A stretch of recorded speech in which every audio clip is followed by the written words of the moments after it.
kasih dan jemaat yang dikasih oleh Tuhan kita Yesus Kristus. Masih menjadi dasar perenungan kita pada saat ini diambil dari Ayub pasal 7 ayat yang pertama sampai yang ke-21. Dan saya mengambil satu nas dari ayat yang ke-11 dengan perikop di sana adalah hidup itu berat.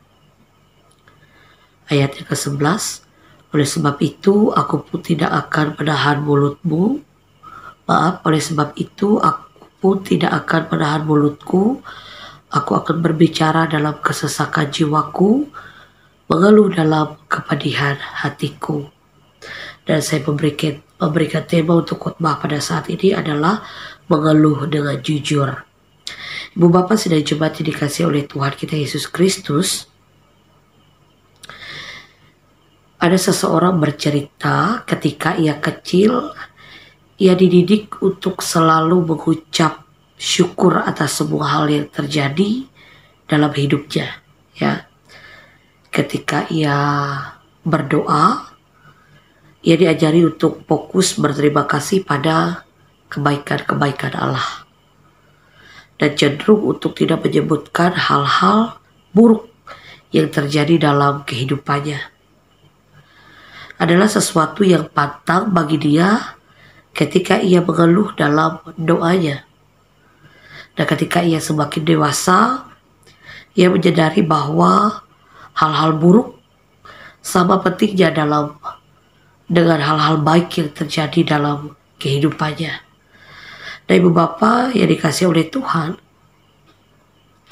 ketika Ayub mengalami hal terberat dalam hidupnya, setelah ia kehilangan semua harta, benda dan keluarganya, ia juga berkeluh kesah. Ia juga berkeluh kesah kepada Allah. Ayub berkata bahwa ia tidak akan menahan mulutnya. Ia akan berbicara dalam kesesakan jiwanya dan mengeluh dalam kepedihan hatinya. Tapi Ayub hanyalah mengeluh atas kondisinya.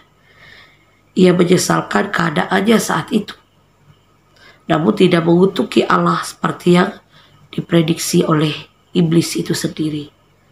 Nah, Ibu Bapak sedang jemaat yang dikasih oleh Tuhan, mengeluh dan mengutuk adalah dua hal yang berbeda. Jika kita mengeluh secara tidak langsung kita mengakui kelemahan kita. Dan jika kita mengutuk, itu sama dengan kita menyalahkan pihak lain atas segala hal buruk yang terjadi dalam kehidupan kita.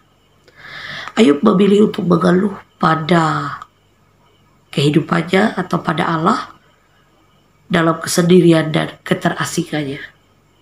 Dan kita juga sebaliknya mengeluh hanya kepada Allah, bukan kepada manusia lain atau ilah-ilah lain. Keluhan yang kita sampaikan kepada Allah haruslah jujur. Allah mengenal kita dengan sangat baik. Ketika kita memutuskan untuk jujur kepadanya, itu akan menjadi kesenangan bagi Allah itu sendiri. Tidak ada salahnya kita mengeluh dengan jujur kepada Allah. Karena Allah tahu hidup kita juga bisa menjadi kehidupan yang berat. Dan ia sangat ingin kita datang kepadanya dalam situasi terberat dalam kehidupan kita. Karena dalam kejujuran kita mendapat kelegaan di dalamnya. Amin. Mari kita berdoa. Tuhan, terima kasih. Kami yakin dan percaya dalam kehidupan kami tidak mengalami kehidupan yang mulus-mulus saja.